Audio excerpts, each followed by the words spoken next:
Movie की शुरुआत में हम कॉटन और जूजा नाम की दो लड़कियों को देखते हैं जो कि यार्ड सेल में हैं।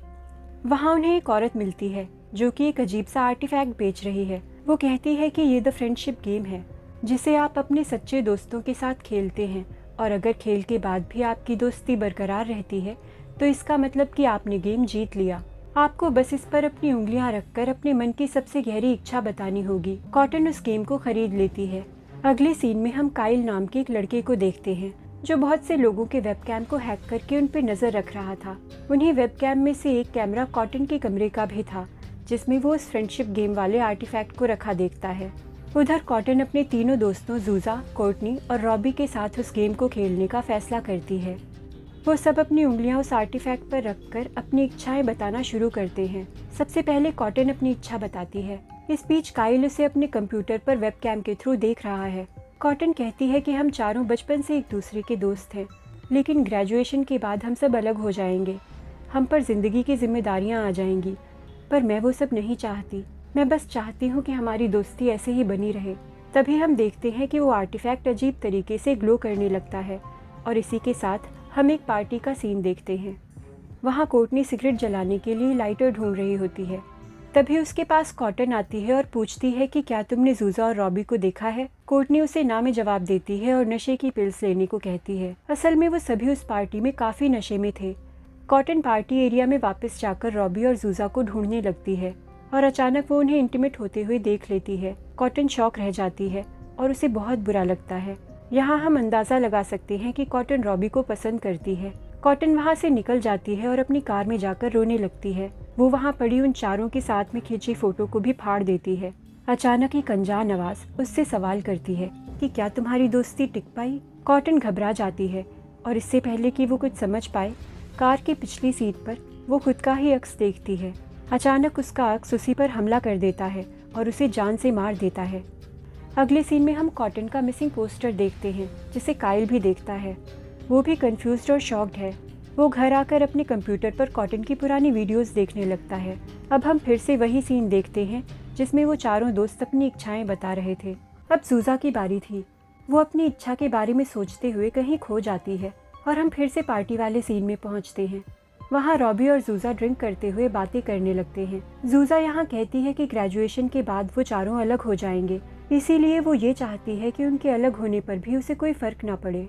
अब रॉबी उसे पैरेलल यूनिवर्स और मल्टीपल रियलिटीज़ के बारे में बताते हुए कहता है कि कहीं ना कहीं ऐसा यूनिवर्स भी होगा जहां हम चारों को अलग होना ही ना पड़े।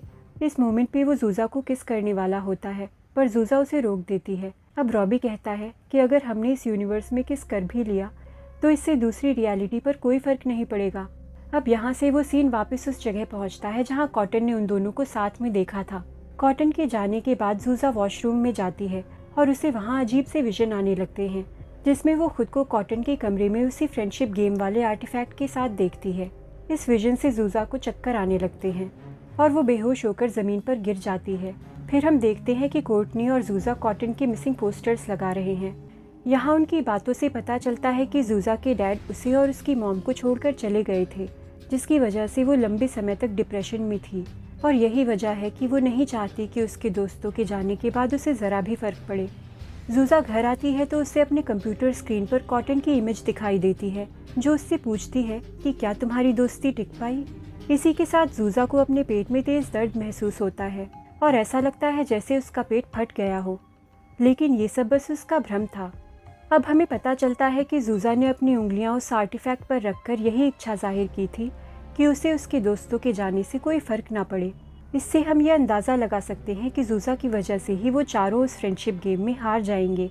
अब जूजा के बाद कोर्टनी की बारी आती है। वो बताती है कि उसकी सबसे गहरी इच्छा ये है कि उसका एडमिशन उसकी पसंद की ओरेगॉन यूनिवर्सिटी में हो जाए, पर उसके इतने मार्क्स नहीं आए थे कि उसे उस यूनिवर्सिटी में एडमिशन मिल सके। अब हम फिर से वही पार्टी वाले सीन को देखते हैं जहाँ कोर्टनी और कॉटन साथ हैं। कॉटन उससे रॉबी और जूजा के बारे में पूछ रही है, पर कोर्टनी उसे नशे के पिल्स ऑफर करती है जिसे कॉटन नहीं लेती और वहाँ से चली जाती है। यहाँ हम सेम इंसिडेंट्स को कोर्टनी के पीओवी से उसके टाइमलाइन में देख रहे हैं। अब अगले दिन कोर्टनी को कॉटन के गायब होने का फैक्स आता है। वो उसे देखकर काफ़ी हैरान हो जाती है। ठीक उसी वक्त उसके घर पर ओरेगॉन यूनिवर्सिटी का लेटर आता है और वो देखती है कि वो उसका एक्सेप्टेंस लेटर है। और उसका एडमिशन यूनिवर्सिटी में हो गया है। अब हमें पता चलता है कि वो फ्रेंडशिप गेम केवल उनकी दोस्ती का इम्तिहान नहीं ले रहा, बल्कि वो उनकी इच्छाओं को पूरा भी कर रहा है। क्योंकि कोर्टनी के मार्क्स इतने कम थे कि उसका सिलेक्शन हो पाना नामुमकिन था, पर उसके बावजूद उसका सिलेक्शन हो गया। वो ये सब जूजा को बताती है, पर जूजा को इन सब बातों पर यकीन नहीं है। जब कोर्टनी अपने घर वापस आती है तो उसे नशे की पिल्स का वही बॉक्स मिलता है जो उसने पिछली रात कॉटन को ऑफर किया था। पर इससे पहले कि वो कुछ समझ पाए, वो अपने सामने कॉटन को देखती है और अचानक कॉटन उसके पेट में चाकू से वार करती है। कोर्टनी दर्द में चीखती है, पर अगले ही पल उसे एहसास होता है कि ये बस उसका भ्रम था। अब सीन वापस वहाँ पहुँचता है जहाँ चारों दोस्त गेम खेल रहे हैं। अब अगली बारी रॉबी की है अपनी इच्छा बताने की। वो पहले तो अपनी इच्छा नहीं बताता क्योंकि उसे लग रहा था कि वो सब उस पर हंसेंगे, पर सबके जोर देने पर वो कहता है कि मैं बस फिजिकल रिलेशनशिप्स बनाने में अच्छा होना चाहता हूँ। उसकी ये बात सुनकर वो तीनों सच में हंसने लगते हैं। अब फिर से सीन पार्टी वाली जगह पर पहुँचता है और जब जूजा और रॉबी साथ में प्राइवेट टाइम स्पेंड कर रहे थे तब उसे कमरे में कॉटन दिखाई देती है। वो रॉबी से भी वही सवाल करती है कि क्या तुम्हारी दोस्ती टिक पाई। रॉबी कंफ्यूज्ड है और अचानक वो अपने हाथों पे खून लगा हुआ देखता है, लेकिन जूजा और कोर्टनी की ही तरह ये भी रॉबी का भ्रम ही था। यहाँ ये क्लियर हो जाता है कि हम सेम इंसिडेंट्स को उन चारों के अलग अलग टाइमलाइंस में देख रहे हैं। यानी कि रॉबी ने जूजा से जो मल्टीपल यूनिवर्स और रियलिटीज़ की बात कही थी वो सच थी। अब मूवी की कहानी प्रेजेंट टाइमलाइन में आ जाती है जहाँ वो तीनों अपनी इच्छाएं बताकर गेम फिनिश कर चुके हैं और उसके साथ ही कॉटन गायब हो गई है क्योंकि उनकी दोस्ती उस गेम में फेल हो चुकी है। उधर काइल की माँ जूजा को काइल की बेबी सिटिंग के लिए अपने घर बुलाती है क्योंकि उसे कुछ देर के लिए बाहर जाना था। उनकी बातों से पता चलता है कि काइल ने पहले भी लोगों के वेबकैम को हैक किया था, जिस वजह से उसे हाउस अरेस्ट में रखा गया है। इसीलिए काइल को अकेले नहीं छोड़ा जा सकता था और जूजा को काइल की माँ ने उस पर नज़र रखने के लिए बुलाया था। उसकी माँ के जाने के बाद वहाँ रॉबी और कोर्टनी आ जाते हैं। रॉबी जूजा से कहता है कि हमें फ्रेंडशिप गेम से पूछना चाहिए कि कॉटन के साथ क्या हुआ। जूजा कहती है कि भला वो गेम कैसे बता सकता है कि कॉटन के साथ क्या हुआ। कोर्टनी कहती है कि ये कोई मामूली गेम नहीं है क्योंकि उसने मेरी इच्छा को पूरा कर दिया और मेरा सिलेक्शन उसी यूनिवर्सिटी में हो गया जिसमें मैं चाहती थी।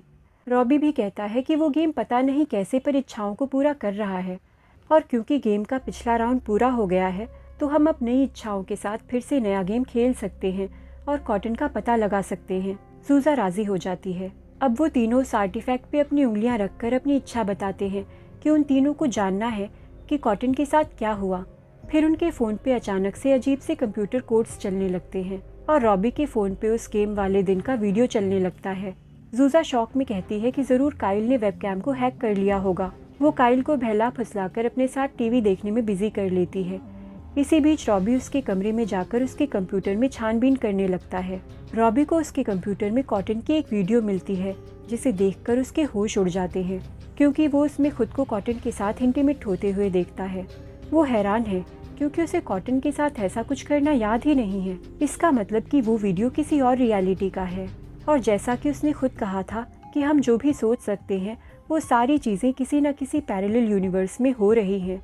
अब यहाँ सवाल ये है कि वो मल्टीपल रियलिटी की वीडियो काइल के पास कहाँ से आई। तो मैं ये क्लियर कर दूं कि जब काइल कॉटन के वेबकैम को हैक करके उसके रूम की घटनाओं को रिकॉर्ड कर रहा था तब वो आर्टिफैक्ट उसी रूम में था। तो एक तरह से वो काइल के कंप्यूटर से कनेक्ट हो गया और अलग अलग टाइमलाइंस और रियलिटीज़ को दिखाने लगा। वहीं दूसरी ओर वो फ्रेंडशिप गेम कॉटन के गायब होने के पीछे अलग अलग रियलिटीज़ दिखाता है। जूजा देखती है कि पार्टी के बाद उसके और कॉटन के बीच बहस हुई और उसने उसे गुस्से में धक्का दे दिया जिससे कॉटन का सर कार के दरवाजे पर बुरी तरह से टकरा गया और वो वहीं मर गई। उधर कोर्टनी के फ़ोन पे कॉटन का एक वीडियो आता है जिसमें कॉटन ने कोर्टनी की सारी नशे वाली पिल्स खा ली थी और उसके ओवरडोज से उसकी मौत हो गई। इधर रॉबी को लगता है कि उसी ने चाकू मारकर कॉटन का मर्डर कर दिया। उन तीनों को अलग अलग रियलिटीज़ दिखी पर उनका अंजाम एक ही हुआ, वो था कॉटन की मौत। क्योंकि कॉटन के अलावा बाकी तीनों ने कहा ही नहीं कि उन्हें अपनी दोस्ती की परवाह है और वो साथ रहना चाहते हैं। इसी वजह से उस फ्रेंडशिप गेम ने बाकी तीनों की इच्छाओं को पूरा कर दिया पर वो कॉटन की इच्छा को पूरा नहीं कर सका क्योंकि रॉबी, कोर्टनी और जूजा को अपनी दोस्ती से ज़्यादा बाकी चीज़ों की फिक्र थी। इसीलिए फ्रेंडशिप गेम ने सभी रियलिटीज़ से कॉटन को हटा दिया। इस वजह से उन तीनों को यही लगा कि उन्होंने ही उसे मारा है। अब जूजा को एहसास होता है कि अगर उसने अपनी दोस्ती को तवज्जो दी होती तो कॉटन उसके साथ होती। लेकिन कोर्टनी और रॉबी को अभी भी ये एहसास नहीं हुआ है कि कॉटन के गायब होने के पीछे उन्हीं का हाथ है। तभी रॉबी, जिसे ये लग रहा था कि कुछ देर पहले उसने कॉटन को चाकू से मार डाला है, वो उसी चाकू से कोर्टनी को मारने के बाद जूजा को मारने वाला होता है। पर जूजा उसे याद दिलाती है कि वो सब दोस्त हैं। और इतना सुनते ही रॉबी जैसे अपने ट्रांस से बाहर आ जाता है और उसे उनकी दोस्ती का एहसास हो जाता है। ऐसा होते ही वो फ्रेंडशिप गेम उन सभी की रियलिटीज़ को चेंज करके उन्हें उसी दिन में ले आता है जहाँ से वो मूवी शुरू हुई थी। हम देखते हैं कि कॉटन उस फ्रेंडशिप गेम को खरीदने वाली है, पर इस बार जूजा कहती है कि हमें हमारी दोस्ती को परखने के लिए किसी गेम की ज़रूरत नहीं है।